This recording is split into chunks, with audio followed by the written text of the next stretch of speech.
I've been following the market movement for weeks, trying to understand what Kyle Tucker's next step would be, and I confess that when the confirmation of the deal with the Dodgers came out, my first reaction was surprise mixed with that feeling that something really big was forming.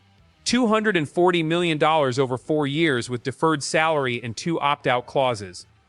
Impressive numbers, but what really caught my attention was Tucker's speech at the official presentation at Dodger Stadium.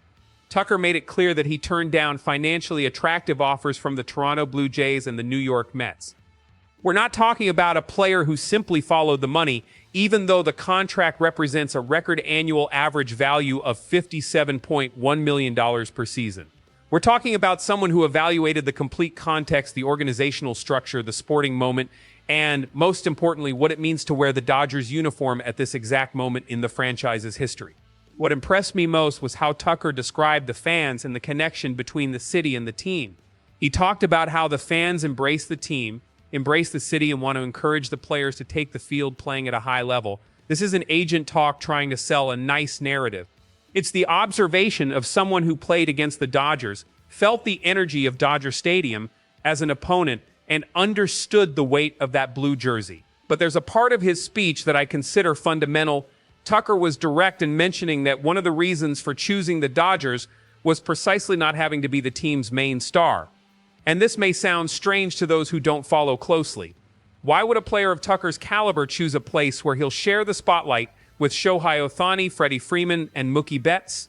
The answer lies in understanding that having the freedom to focus on performance without carrying the weight of an entire organization alone is a rare luxury, especially on competitive teams. The baseball season is a brutal marathon, 162 games in the regular season, not counting playoffs.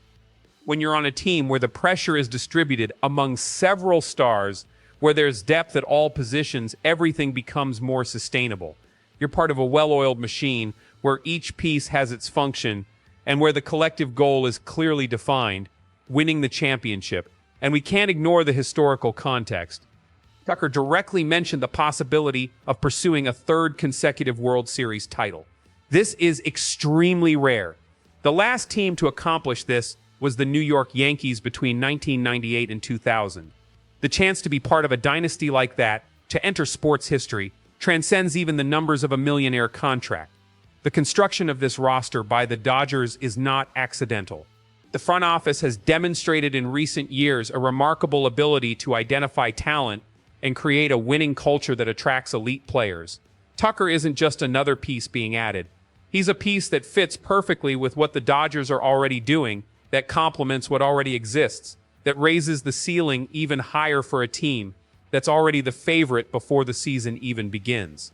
Tucker is entering a clubhouse where he doesn't need to prove who he is. Everyone there knows his level, and this chemistry, this mutual respect among elite players, is something that doesn't show up in statistics, but makes all the difference when the game gets tight, when it's the 7th game of a series, when each pitch can define an entire season. So when we look at this signing as a whole, we see much more than numbers on a contract. We see a player in his prime making a conscious choice about where he wants to be, about the legacy he wants to leave. Tucker chose the Dodgers because here he sees the best chance to win now, to win multiple times, to be part of something historic. What do you think about Tucker's decision? Will he really fit into this Dodgers system? And more importantly, do you believe we have a real shot at pursuing this third consecutive title? Leave your opinion here in the comments, and if you're not subscribed to the channel yet, subscribe and turn on the bell